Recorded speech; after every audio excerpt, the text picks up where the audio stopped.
চট্টগ্রামে আইনজীবী হত্যার প্রতিবাদে শোক র্যালি ও বিক্ষোভ করেছেন চট্টগ্রাম জেলা আইনজীবী সমিতির সদস্যরা।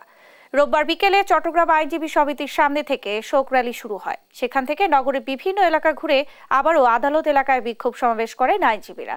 এ সময় ইসকো নেতা চিন্ময় কৃষ্ণ দাসকে আইনজীবী সাইফুল হত্যার মামলায় আসামি না করায় ক্ষোভ প্রকাশ করে তাকে ১ নম্বর আসামি করার দাবি জানান আইনজীবীরা।